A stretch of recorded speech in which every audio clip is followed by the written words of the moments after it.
بسم الله الرحمن الرحيم الحمد لله رب العالمين والصلاة والسلام على أشرف الأنبياء والمرسلين وعلى آله صحبه أجمعين فلندرهم الله سبحانه وتعالى تنقبا مسلم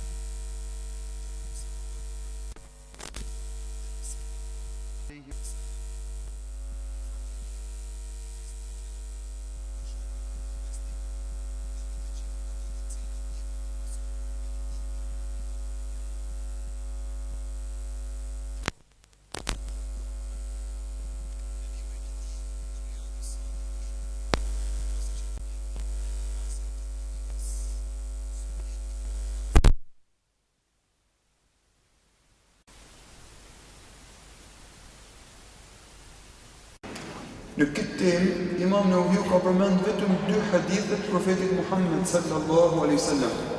Edhe këto 2 hadithe të shkurtë, edhe nuk ka shumë hadithe në lidhje me këtë temë.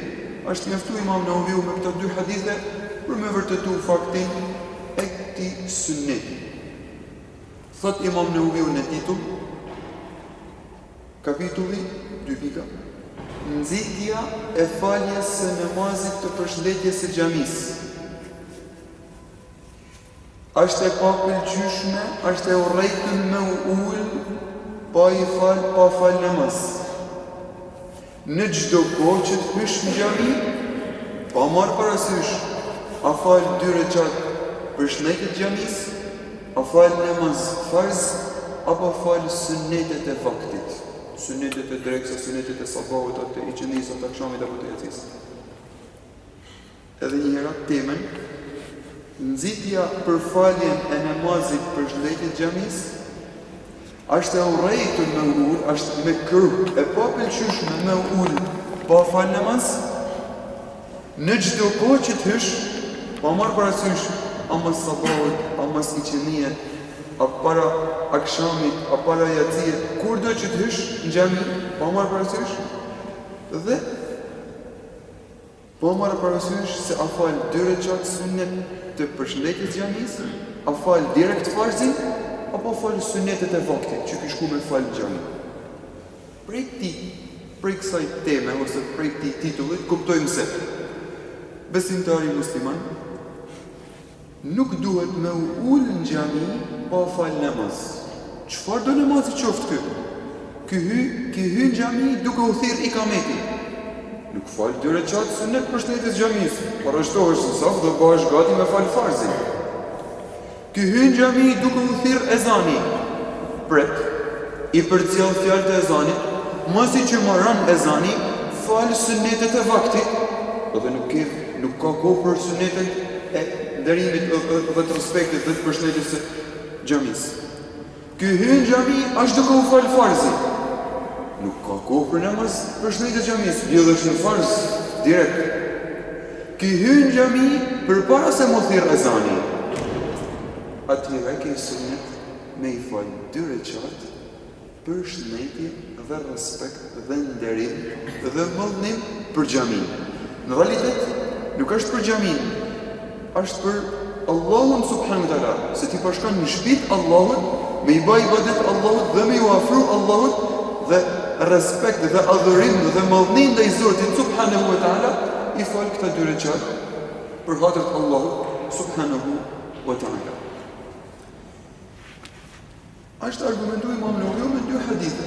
Hadithin e parë, hadithin e Jabir ibn Abdullah. Jabir ibn Abdullah thot, kam shku tek profeti Muhammed sallallahu alaihi wasallam. Kana li alayhi daynun, nuk ka pas borxh pejgamberit diçka. Fa qadani wa zadani. Ma kala borxhin bilem ka shtu diçka, më qadani diçka më shumë. Çfarë borxhit ka pas? Profeti Muhammed sallallahu alaihi wasallam prej Jabir ibn Abdullah ka blej një deve. Ka blej devën, por nuk e ka dhënë lekë në vend. Mos një farkohet ja ka pagu,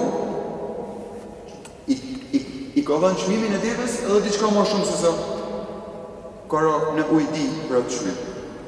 Thot, kam shku tek profeti Muhammed sallallahu alaihi wasallam në kohë të paraditës, para drekës. Dhe kur jam afruar ti zotni në xhami, më ka thënë: "As-sallaita, salli rak'atayn." Au fale 2 rekat. au fale, fali 2 rekat namaz. Pra kur ke hyn xhami, fali 2 rekat namaz.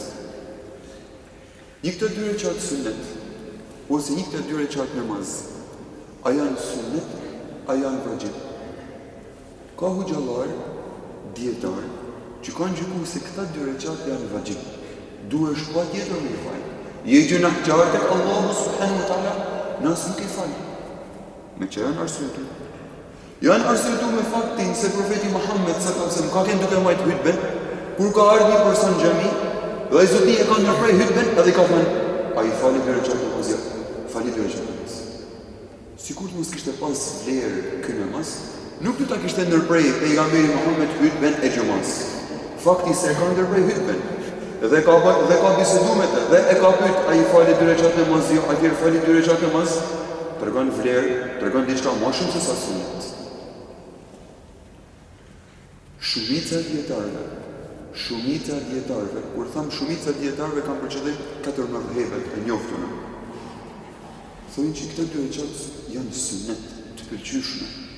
Nëse nuk i fal, ki bën një vepër të papëlqyeshme, por jo se një gjë në tek Allahu subhanahu wa taala. Kur tham 4 mëdhëve të mëdha, Ebu Hanifja ka vdekë 150, Imam Ahmedi, dietari i fundit i këtyre 4 mëdhëveve, 241, edhe Imam Ibn Hazmi, që njihet prej dietarëve të mëdhëvit Zahiri, si mëdhëv i 5, edhe ky dietar ka vdekë 456, edhe ky ka thënë që janë sunnet. Kanë thënë që janë sunnet, me që janë argumentuar këto dietarë, me çka janë arsyetuar, me faktin se ka pas raste kur personat kanë hyrë në xhami dhe pejgamberi nuk i ka urdhëruar me fal namaz. Ka pas raste që i ka urdhëruar, por ka pas raste tjera që Zoti sallallahu alaihi wasallam nuk i ka urdhëruar me fal namaz. Hadithi i Abdullah ibn Busr thotë që na kanë me pejgamberin Muhammed sallallahu alaihi wasallam në xhami duke marrë hutben ai Zoti ka ardhur një person i vonuar, ka filluar me ka përcy qafat e njerëzve. Ka ardhur në fund, ka dashur me të thënë ai Zoti sallallahu alaihi wasallam ka thënë ijlis faqad adhayta wa alayka ulu edhe po i trazon njerëzit edhe i vonu ulu edhe po i trazon njerëzit duke kthyer si për qafave të tyre edhe i vonu. Ky hadith kanë thënë hoxhallar nën kupton tregon se nuk e ka urdhëruar profeti Muhammed sallallahu alaihi wasallam me i fal 2 rekat sunnet. Bush. Çfarë përfitoi nësh? Ka hoxhallar që thonë është sunnet, ka hoxhallar që thonë është vajib. Realisht ose praktikisht ky debat që në ndihmon për kur gjë. Ne si xhamatlit thjesht na mjafton që një vepër që pejgamberi Muhammed sallallahu alaihi wasallam e ka praktikuar ose ka motivuar për të, na me praktikuar dhe me përfituar dhe me shpresuar shpërblimin e Zotit subhanahu wa taala. Kurse debati mes dietarëve a është sunnet, a është vajib, nuk mund ta sillim na. Dhe gabimi që ndodh prej shumë të rive, prej shumë xhamatlive, ndrojet tona, se futen në për këta debate me e zhjith debatin. Debatit është 1000 e sa vite. 1000 e sa vite nuk është zhjith mes djetarëve. Dojna me zhjith na? Jo. Në prej këtyne debateve duhet me kuptu se këta djetarë. Edhe pse nuk janë pajtu, e kanë rujt harmonin njëni me tjetrin, e kanë rujt vllaznin njëni me tjetrin, kanë diskutu, mirë po në praktik, kanë shembull për me realizu dhe me praktiku sunnetin e profetit Muhammed sallallahu alaihi wasallam. Na si besimtar musliman duhet me kenë prirur që nëse na vërtetohet se profeti Muhammed sallallahu alaihi wasallam e ka praktikuar një sunnet, një vepër, na duhet me kenë prirur me realizu, po marr parasysh se është e pëlqyeshme apo është obligim. E ka bërë pejgamberi sallallahu alaihi wasallam, e bëj më anë, nuk diskutoj. Dhe duhet me kenë prirur që nëse profeti Muhammed na ka ndaluar për një vepër, ndalon dhe shmangën apër i sa i pa marë parasysh, a është haram apo e pa pëlqyeshme. A ka ndaloj zotni? I largohen dhe nuk e diskutojnë. Kurse debati mes dietarëve, ne nuk mund të zgjidhim dhe historikisht të gjithmonë një këmbët është prej caktimit të Zotit subhanahu wa taala që dietarët me marr dhe me dhanë, me kundërshtu dhe me pro argumente pro dhe kundra dhe përsëri me erujt vllaznin dhe unitetin. Për kjo larmi mendimesh nuk duhet me cenu vllaznin mes muslimanëve. Një shembull, në lidhje me temën e Imam Ibn Khuzaimah ka vdek në vitin 311 Hijri. Prej hoxhallarëve të mëdhenj të hadithit, ka libër për mbledhje të haditheve të sakta. Siç ka Imam Buhariu, siç ka Imam Muslimi, siç ka Imam Ibn Hibbani, edhe Imam Ibn Khuzaime në koleksionin e haditheve të tija të sakta, prej dietarëve të hadithit, para 1100 vitesh, thot, citoj fjalët e tija, urdhni i profetit Muhammed sallallahu alaihi wasallam për mi fal të 2 rekat namaz kur të hyn në xhami, është urdhër pëlqimi, jo urdhër detyrimi. Është 1100 vjet. Edhe hoxhallarët pas tij, para tij, edhe hoxhallarët pas tij japën e diskutojnë. Unë po ciktoj vetëm fjalët e këtij hoxhe, e këtij dietari, prej dietarëve të hadithit, i dëshmon se është dietar i imam. Urdhri i profetit Muhammed sallallahu alaihi wasallam për këta 2 rekat është urdhër pëlqimi, jo urdhër detyrimi. Me argument hadithin e Talha ibn Ubaydillah. Çka është ky hadithi i Talha ibn Ubaydillah? Hadithin e transmeton Imam Buhariu. Imam Buhariu 256 të gjeni. Imam Ibn Khuzaime 311. Pra, gati 60 vjet. Mes ty. 50 vjet. Thot Imam Buhariu transmeton hadithin e Talha ibn Ubaydillah. Kena kënë duke qëndru me profetin Muhammed sallallahu alaihi wasallam. Një person, beduin arab, me flokë të shkukurishuna, nësma asawt dawiyya sawtihi wala nafqahu ma yaqul. E ne gjojmë zanin e tij se po i drejtohet profetit Muhammed me një fjalë, po nuk pa kuptoshim se çfarë duke i thënë. Hatta dana derisa është afru prej profetit Muhammed sallallahu alaihi wasallam. Fa idha huwa yas'aluhu 'an al-islam, ja është afru pejgamberit dhe pa pyet profetin Muhammed për islamin, për obligimet, urdhat e islamit. E ka pyet për obligimet e islamit dhe profeti Muhammed sallallahu alaihi wasallam. I ka thënë obligim kena 5 salawatin fil yawmi wal layla. 5 namaze kena bërë gjatë ditës dhe natës. I ka thënë këtë beduin arab, hel alayya ghayruha. A kam ndonjë obligim tjetër në namaz? I ka thënë zotni, la illa an tatawwa. Jo, vetë se nëse do të më fal diçka vullnetarisht. Në agjerimin i ka thënë, zakatin i ka thënë. I ka thënë, ka thënë beduini, wallahi, pasha Allahun, la azidu ala hadha wala anqus. As nuk shtoj, as nuk paksoj prej një kësaj fjalë prej të pejgamberit Muhammed. Thot profeti Muhammed sallallahu alaihi wasallam, aflaha in sadaqa. Nëse e ka thënë të vërtetën dhe i majt fjalës si, ka pështu. E ka fitu xhenetin e Zotit subhanahu wa taala. Pasha Allahun, as nuk shtoj, as nuk paksoj. Pra nuk fali nafile gjatë, as nuk bëj nafile, edhe farzin nuk e paksoj. E kry. Prej namazit, agjerimit dhe zakatit. Ka pështu, e ka fitu xhenetin e Zotit subhanahu wa taala. Imam Ibn Khuzaime argumentohet me një këtë rast dhe thotë se profeti Muhammed jashta 5 vakteve i ka qujtë sunnet. Jashta 5 vakteve i ka qujtë vullnetar dhe namaz vullnetar. Ata është me tërgu që dhe këta 2 rekat sunnet janë pjesë e namazit vullnetar. Qëllimi ishte me tërgu. Jo me argumentu është sunnet, është vajib, por me tërgu se djetarët. Me qindra vite, diskutojnë, japin dhe marrin, kundërshtojnë njëri tjetrin, për me e gjetë vërtetën, për me e pasu të vërtetën, dhe kur nuk e prishin vllaznin dhe harmonin mes tyre. Kurse hoxhallarët e ri, nxënësit e ri, xhamatlit e ri diskutojnë ndoshta jo për me gjetë vërtetën, as për me praktiku, por ndoshta për me tregu se unë jam më i ditur, ai s'din, ai kështu, ai ashtu, ja. Qëllimi, këta 2 rekat janë praktike e profetit Muhammed dhe na duhet me praktiku. Shko. Pika tjetër. Hym xhami. A është sunnet me i falë 2 rekat sunnet? A është sunnet për me i falë të 2 rekat kur do me qëndru? Apo pa marrë parasysh, do me qëndru në xhami, apo s'do me qëndru, duhesh me i falë?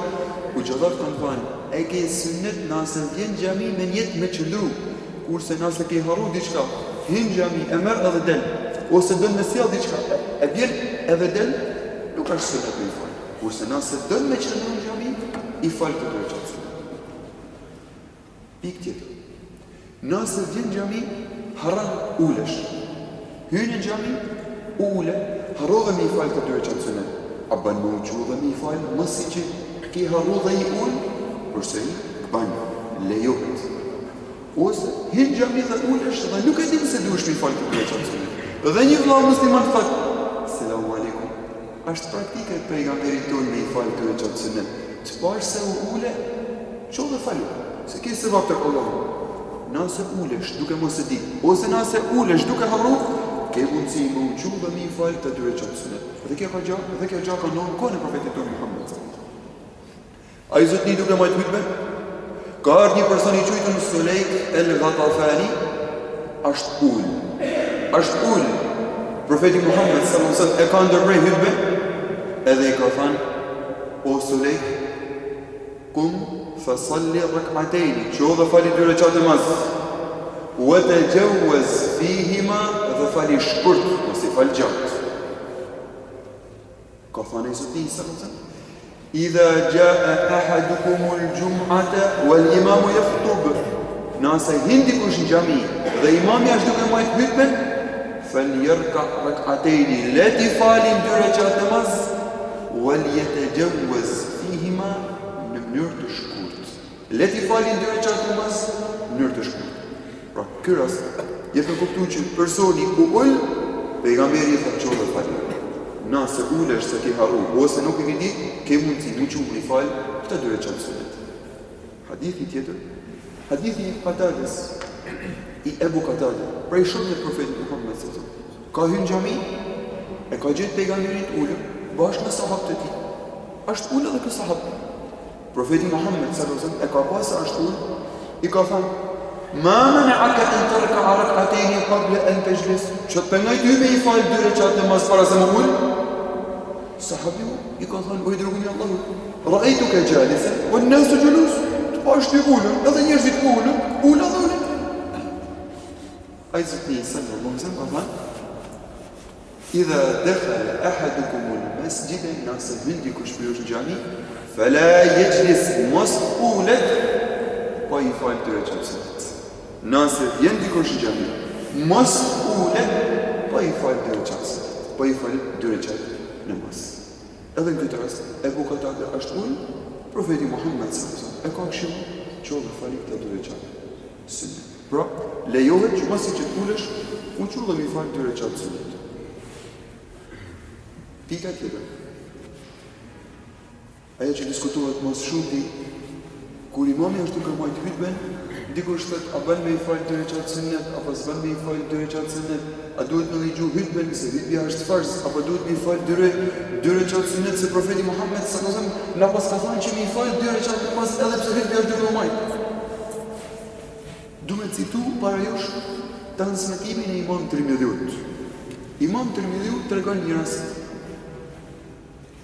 prej sahabeve, Ebu Sa'id al-Khudri, prej sahabëve të profetit Muhammed sallallahu alaihi wasallam. Thot, ka hyrë Ebu Sa'id al-Khudri në xhami dhe Marwan ibn Hakam duke marrë hutben. Marwan ibn Hakam është ka lindë në kohën e pejgamberit Muhammed, por nuk e ka pa Zoti sallallahu alaihi wasallam. Ka lindë në Mekë dhe ka vdekur në Sham, në Damask, vitin 65 Hijri. Ka qenë udhëheqës i Medinës dhe mandena ka qenë edhe khalife i muslimanëve me qenë në Sham. Duke majtë hutben, përisi i Medines, Marwan ibn Hakam, ka hynë xhami ky sahabi pejgamberit, Ebu Sa'id al-Khudri, dhe ka dashur të falë dy rekat sunet të xhamis. Rojet, turproja e khalifes, e udhëheqësit të Medines, ka dashur me ul, s'ka pranuar, pa i falë dy rekat namaz. Mos i që i ka falë të dy rekat namaz sunet, njerëzit i kanë thënë Ebu Sa'idin, rahimak Allah, Allahu të mëshirof, Allahu të rujt, in kadu la yaqa'u bika, gati sa nuk të ranin, gati sa nuk të goditën, rojet e udhëheqësit të muslimanëve. Ebu Sa'id al-Khudri ka thënë, ma kuntu li atrukahuma, kurse si nuk do t'i kisha lanë ata dy rekat, mas asaj që kam pa prej profetit Muhammed sallallahu alaihi wasallam. Që ki pa prej profetit Muhammed? Kina kënë prezent në xhami Kur ai zotni duke majt hutben, ka ardhur një person dhe pejgamberi e ka urdhëruar dhe ka thënë, "Ço fali 2 rekat namaz." Mas asaj që kam bënë prej profetit Muhammed sallallahu alaihi wasallam, mas atij urdhri që me i fal 2 rekat namaz kur vjen në xhami, kurrë si, edhe po të vishin në radhë. Të 2 rekat sunet nuk do të kisha lënë kohë. Të 2 rekat namaz nuk do të kisha lënë kohë. Imam Tirmidhiu e transmeton këtë hadith edhe jep gjykan për hadith, që hadithi është i saktë. Mëndaj në fatë. Edhe Sufjan ibn Uyayna, për ulemave të mëdhenj, hyte në xhami, edhe pse ishte imami duke majt hutbe, i fal të 2 rekat namaz. Sufjan ibn Uyayna i fal këta 2 rekat namaz, edhe një prej dietarëve të tjerë përmend Imam Tirmidhiu emrin e një prej dietarëve prej hoxhallarëve të Imam Buhariut, Abu Abdurrahman al-Muqri. Abu Abdurrahman al-Muqri 70 vjet ja ka mësuar njerëzve Kur'anin fundar. 70 vjet ja ka mësuar njerëzve. I falte Sufjan ibn Uyayna këta 2 rekat, edhe Abu Abdurrahman al-Muqri e shikote dhe aprovote. I dyti. Edhe Abu Sa'id al-Khudri i treti. Përmend Imam Tirmidhiu mos sa i ngjarje Hasan al-Basri, edhe Hasan al-Basri kur vitin në xhami, edhe imami duke majt hutbe, i falte 2 rekat namaz. Thot Imam Tirmidhiu, dhe ky është mendimi i një pjesë të dietarëve, prej tyre Imam Shafi'ia, Imam Ahmedi, edhe Imam Ishaq ibn Rahuya. Thot, sipas disa dietarëve, nuk lejohet me fal 2 rekat namaz kur vjen në xhami. Dhe ky është mendimi përmend Imam Tirmidhiu, i Sufjan al-Thawri, edhe i dietarëve të Kufës, pra madhhabi Hanefi. Gjithashtu edhe madhhabi Maliki ka dhjetë mendim që kur vjen në xhami nuk falin 2 rekat sunet. Thot Imam Tirmidhiu, mos i përmendi të 2 argumente. Përmendi hadithin e profetit ose rastin, shembullin e sahabiut, që nuk kuptohet hadithin e profetit Muhammed. Përmendi mendimet e dietarëve, pastaj thot, dhe mendimi më i saktë është mendimi i parë. Pra Imam Ahmedi, Imam Shafi'ia, Sufjan ibn Uyayna, Ishaq ibn Rahuya, edhe dietar. Ky është mendimi më i saktë që kur të vish në xhami me i fal 2 rekat namaz si respekt, si ndarim dhe përshëndetje të xhamis. Në u banë një disa hadithe që vërtetohet se profeti Muhammed sallallahu alaihi wasallam ka urdhëruar dhe ka pëlqyer me i fal 2 rekat namaz kur hyn në xhami. Hadithi i Jabir ibn Abdullah, që vjen tek profeti Muhammed me ardhi për me marrë çmimin e devës dhe pejgamberi thotë fali 2 rekat namaz. Hadithi i Sulejk el-Ghatafani, ku ai zotni sallallahu alaihi wasallam duke majt hutben dhe thotë ço fali 2 rekat namaz. Hadithi i Abu Qatades, kur vjen tek profeti Muhammed dhe ai zotni duke ndaj me shokët e tij, dhe thotë ço pejgamberi i fal 2 rekat namaz, fali. Dhe hadithi i Abu Sa'id al-Khudri, ku tregon se profeti Muhammed kam qenë prezant në kohë kur profeti Muhammed sallallahu alaihi wasallam duke majt hutben, i ka thënë personi ço dhe fali 2 rekat sunet. Pra, jashtë debatit të hoxhallarëve, është vajib ose është sunet? Jashtë debatit të hoxhallarëve, kur bëhet hutbja duhet me i fal ose s'duhet me i fal, praktika e Zotnis sallallahu alaihi wasallam dhe praktika e sahabëve të profetit Muhammed sallallahu alaihi wasallam, illaj me kuptu që besimtari musliman duhet me kanë i interesuar dhe i prirur me e praktiku dhe me zbatu urdhin dhe porosinë e pejgamberit Muhammed sallallahu alaihi wasallam, pa marrë parasysh debatin e dietarëve vajib sunnet e popull i pëlqyeshëm ose obligim, besimtari musliman duhet me praktiku këtë sunnet dhe me shpresu shpëtimin e Zotit subhanahu wa ta'ala. Elusim Allahun subhanahu wa ta'ala që ditërin e dobishme me na ashtu, elusim Allahun subhanahu wa ta'ala që punët e mira me na i banu, elusim Allahun subhanahu wa ta'ala që veprat që zemrat e muslimanëve me i bashku. Subhanallahu wa bihamdihi, ashhadu an la ilaha illa anta, astaghfiruka wa atubu ilayk.